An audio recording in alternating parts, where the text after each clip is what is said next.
Bom dia, a gente vai começar hoje fazendo a correção da nossa atividade, viu? Vai ser só um vídeo, certo? Eu vou deixar a correção da atividade nesse vídeo e eu vou continuar assim que eu terminar essa correção, já entro no próximo conteúdo, vou deixar tudo em um vídeo só, viu? Então eu vou corrigir essas duas questõezinhas, são só 5 itens, né? Um aqui e 4 aqui, bem simples de resolver. Esse primeiro é o mais fácil, até porque bastaria que você copiasse o que já tinha no livro que eu já tinha passado. Então o que é que eu estou pedindo aqui nessa questão? A questão está pedindo para você dizer o que representa cada um desses elementos, certo? Então vamos começar aqui, ó. A primeira coisa que você vai dizer são os lados. Então daqui até aqui é um lado. Então AC, AB, lembre de botar o tracinho porque indica segmento, e BC são os lados, certo? São os lados do triângulo. Outra coisa, os ângulos, ó, esse ângulo aqui de dentro, ó, esse aqui e esse aqui, eles são representados pela mesma letra aqui do ponto, ó, só que com um chapéuzinho. Então, ângulo A, ângulo B e ângulo C. Então, isso aqui são os ângulos. Outra coisa, os vértices, certo? Os vértices, os pontos, são essas letrinhas maiúsculas aqui, ó.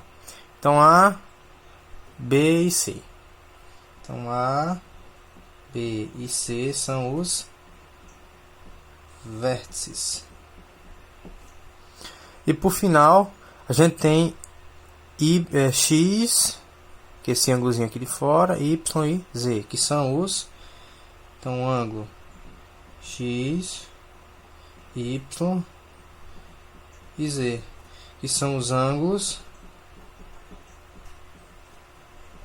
externos. Pronto, está resolvida a primeira questão. É só você olhar e dizer o que é representado cada uma dessas medidas.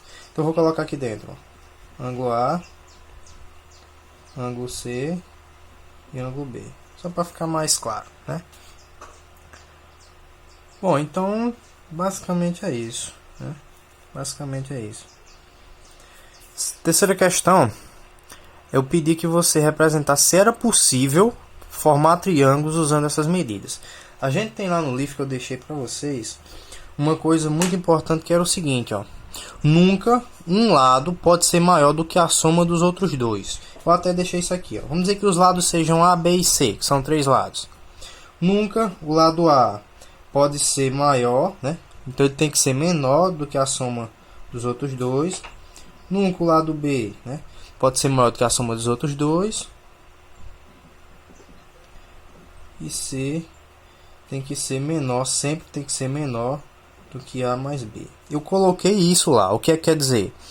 O lado A tem que ser menor do que a soma dos outros dois. O B tem que ser menor que a soma dos outros dois. E o C também. O que é que quer dizer? Nunca, nunca, absolutamente em hipótese alguma, um lado do triângulo pode ser maior do que a soma dos outros dois. Então, nessa questão aqui, bastaria que você dissesse, ó, quais dessas alternativas é possível formar triângulos. Ou seja, quais dessas alternativas têm medidas onde uma delas não calma, eu vou repetir. Eu quero analisar em qual das alternativas tem um lado que é maior do que os outros dois, porque essa alternativa não vai poder formar um triângulo. Então vamos lá. Aqui tem alguma medida que consegue ser maior do que a soma das outras duas, ó. 5 não consegue ser maior do que 7 mais 3. 7 não consegue ser maior do que 5 mais 3. E 3 não consegue ser maior do que 5 mais 7. Então tem como fazer um triângulo aqui, certo? Aqui, tem alguma medida que é maior do que a soma dos outros dois? Tem, o 7. Então aqui não pode fazer um triângulo, certo? Aqui, tem alguma medida que consegue ser maior do que a soma dos outros dois? Não, nenhuma. O 2 não consegue ser maior e o 3 também e o 3 também. Então tem como fazer. Aqui, gente, tem um caso interessante que é onde eu tenho um lado sendo igual a soma dos outros dois. Isso aqui também não pode acontecer. certo? Até porque eu coloquei sempre, tem que ser sempre menor do que a soma dos outros dois. Se tivesse um sinalzinho aqui de igual, aí poderia ser também, mas não pode, viu? Então revise a aula anterior, vai ser bem simples de vocês perceberem isso aqui. Desculpem aí ter bagunçado um pouquinho no início da questão, mas é assim, certo? Então vamos começar a nossa aula. Consegui corrigir em 5 minutos. Nossa aula hoje vai ser bem mais simples, certo? Então a gente vai falar hoje um pouquinho sobre a classificação dos triângulos, certo? A gente consegue classificar triângulos de duas formas. A primeira delas é quanto às medidas dos seus lados. Quando eu digo quanto aos lados, eu estou me referindo quanto à medida, a quanto vale, né, as medidas de cada um desses lados. A gente consegue classificar. O que é classificar? É diferenciar de um para o outro, certo? Então eu consigo classificar triângulos, dizer qual é o tipo de triângulo pelas medidas dos seus lados. Não exatamente eu tenho que saber qual é a medida, mas eu tenho que saber qual é a relação que tem entre as três medidas. Vocês vão ver como é fácil. Eu digo que um triângulo ele é equilátero quando todos os seus lados são iguais, certo? Então eu tenho aqui o triângulo ABC. O lado AB é igual ao lado BC, que é esse aqui, que é igual ao lado CA. Então, em um triângulo, quando todos os lados são iguais, independente de qual seja essa medida, se for igual, eu digo que ele é equilátero. Pronto, acabou. Em um triângulo, quando ele tem dois lados iguais, nesse caso aqui eu estou dizendo que o lado AC é igual ao lado CB. Então, esses dois lados são iguais. E o outro? O outro é diferente. Ó. Esse símbolozinho aqui indica diferente, né? Aqui é igual, aqui é diferente. Ou seja, esses dois lados são iguais, mas esse aqui não é igual ao restante, é diferente. Então, quando tem somente dois lados iguais, eu chamo esse triângulo de um triângulo isósceles. Esse aqui é um triângulo muito interessante, e mais na frente vocês vão estudar sobre ele. E para finalizar, eu tenho o triângulo chamado escaleno. O triângulo escaleno, ele tem todos os lados diferentes, nada é igual a nada, certo? Então, AB é diferente de BC, que é diferente de CA. Esse lado é diferente desse, que é diferente desse. Então basta que você analise assim. Uma coisa interessante que tem aqui são esses tracinhos que eu coloquei, certo? Esses tracinhos indicam igual. Quer dizer, ó, esse daqui é igual a esse, que é igual a esse. Aqui, esse é igual a esse. Então, como não tem um tracinho aqui, quer dizer que é diferente. Então dá pra gente fazer a leitura dessa forma. Quanto aos ângulos, né? Como é que eu posso classificar um triângulo quanto aos seus ângulos? Vamos entender quais são os tipos de ângulo, né? Então, eu tenho um ângulo, quando o ângulo ele mede 90 graus, né, que é uma abertura completa, eu vou tentar colocar aqui para vocês a representação. Um ângulo reto é nada mais quando ele é um encontro entre duas retas que formam uma quina perfeita aqui, certo? Uma quina perfeita. É um ângulo de 90 graus. Uma volta completa, com certeza vocês já ouviram falar em algum lugar, que uma volta completa representa 360, certo? 360 na verdade são 4 pedacinhos de 90. Ó. Aqui eu teria outro pedacinho para cá, outro pedacinho para cá e outro pedacinho para cá. Ou seja, 90 graus é um quarto de volta que representa uma quina perfeita, certo? Então, quando for 90 graus eu chamo de ângulo reto. O ângulo agudo é quando ele é menor. Esse negocinho aqui é o sinal de menor, viu? Então, quando o ângulo é menor do que 90, ele é mais fechado, ó. Ele é bem mais fechado, pode perceber que ele é muito mais fechado do que esse. Eu digo que ele é agudo. Nem que seja só 1 grau a menos. Nem que seja somente 1 grau a menos que um 90. Mas se for menor, eu digo que ele é agudo. E quando ele é mais aberto, quando ele é maior do que 90 graus, eu chamo de ângulo obtuso.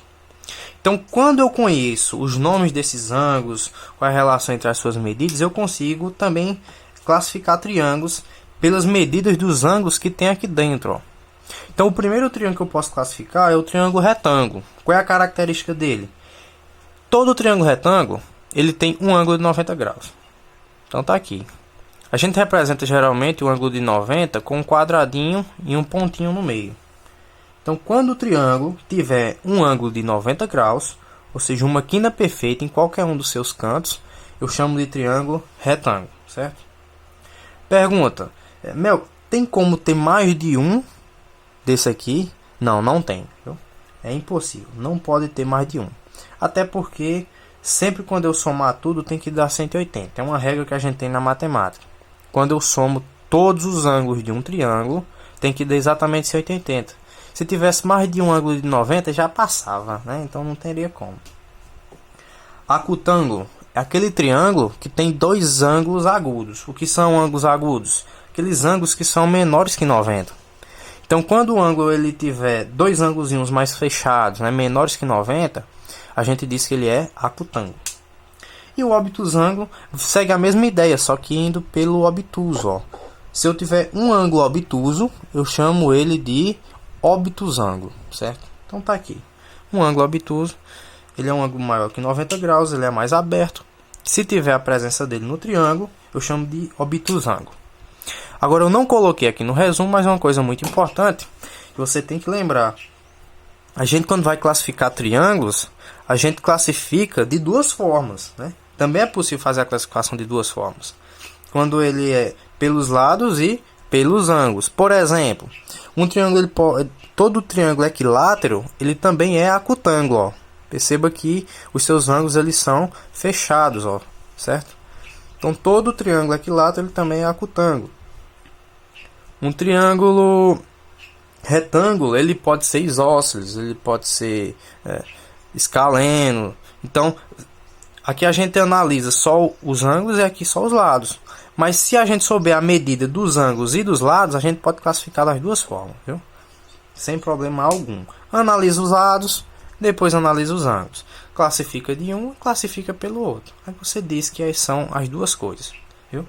Então não são coisas distintas. Classificar triângulos pelos ângulos e pelos lados não são coisas distintas. São coisas que você tem que fazer juntas, certo? Então vocês têm agora algumas questões para resolver. Umas questões muito simples pelo visto, certo? Então, se ficou com alguma dúvida, pausa o vídeo, volta. Se tiver com alguma dificuldade ainda, pode me procurar no WhatsApp, no horário da aula.